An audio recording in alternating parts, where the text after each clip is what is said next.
Betting সাইটের সঙ্গে জড়িয়ে বেশ কয়েকবার বিতর্কের মুখে পড়েন বিশ্বসেরা অলরাউন্ডার সাকিব আল হাসান। এবার জড়ালো তার একমাত্র বোন জান্নাতুল ফেরদৌস ঋতুর নাম। সাকিবের বোন জড়িত থাকার ব্যাপারটি উঠে এসেছে ভারতে বহুল আলোচিত মহাদেব বেটিং অ্যাপ কেলেঙ্কারির তদন্তে। ভারতের কেন্দ্রীয় তদন্তকারী সংস্থা এনফোর্সমেন্ট ডিরেক্টরেট বা ইডির তদন্তকারীরা জানান, 11wicket.com নামে একটি অনলাইনে বাজি ধরার অ্যাপের অংশীদার জান্নাতুল ফেরদৌস ঋতু।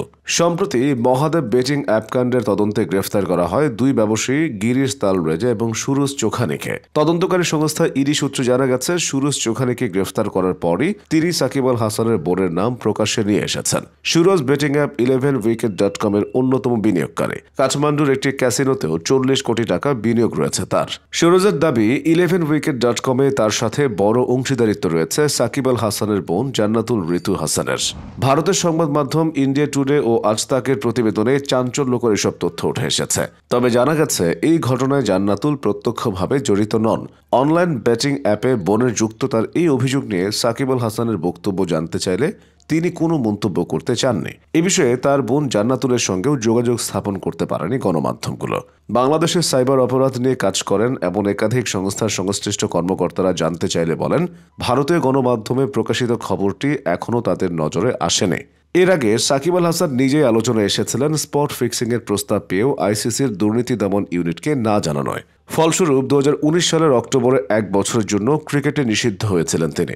2022 সালে ব্যাটিং সংশ্লিষ্ট প্রতিষ্ঠান বেট উইনার নিউজের পণ্য দূত হয়েও বিতর্কে জড়ান তিনি। পরে বিসিবির চাপে সাকিব সেই চুক্তি থেকে সরে আসেন।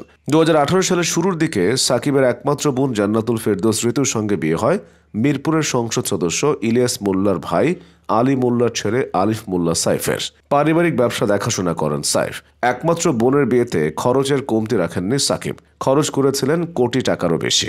বিয়ের সময় বোনের বরকে গাড়ি উপহার দেন। আসলে দীর্ঘদিন ধরেই ভারতীয় রাজনীতিতে তোলপাড় চলছে প্রতিদিন 200 কোটি রুপির লেনদেন হওয়া মহাদেব বেটিং অ্যাপকে ঘিরে। অভিযোগ ছিল, নির্বাচনের সময় সংযুক্ত আরব আমিরাত থেকে বিপুল অর্থ প্রদান করে ভারতীয় নির্বাচনকে প্রভাবিত করত এই ব্যাটিং অ্যাপ। অভিযোগের প্রেক্ষিতে গত সেপ্টেম্বর মাসে online gaming platform Mahadev betting অ্যাপের মাধ্যমে বিপুল আর্থিক দুর্নীতির খোঁজ পায় ভারতের কেন্দ্রীয় তদন্তকারী সংস্থা। সেই ঘটনার তদন্তে উঠে আসে ভারতের একাধিক বলিউড সেলিব্রিটি থেকে শুরু করে অনেক রাজনীতিবিদ এবং আরও বহু রথী মহারথীর নাম। মূলত মহাদেব অ্যাপ একটি হাই প্রোফাইল স্ক্যাম বা কেলেঙ্কারি। পোকার, তাস গেম, ব্যাডমিন্টন, টেনিস, ফুটবল এবং ক্রিকেটের উপর এই অ্যাপে অনলাইনে অবৈধ জুয়া খেলা হয়। অ্যাপের নতুন ইউজারদের রেজিস্ট্রেশন করে বা আইডি ক্রিয়েট করিয়ে বেনামি ব্যাংক অ্যাকাউন্টের একটি অবৈধ নেটওয়ার্কের মাধ্যমে অর্থ পাচার করা হয়। অ্যাপটির প্রবর্তক সৌরভ চন্দ্রকর এবং রবি উপ্পল একসময় ভিলাইয়ের ফল বিক্রেতা ছিলেন। অ্যাপের প্রমোটার সেই সৌরভ চন্দ্রকরের বিলাসবহুল বিয়েতে বলিউডের এক ঝাঁক তারকা যোগদান করলে এই অ্যাপ সবার নজর কাড়ে। অ্যাপের সব প্রমোটারদের বিরুদ্ধে প্রায় 6,000 কোটি রুপি পাচারের অভিযোগ ওঠে। এরপরে গত 1 বছর ধরে এই অ্যাপ নিয়ে তদন্ত করছে ইডি।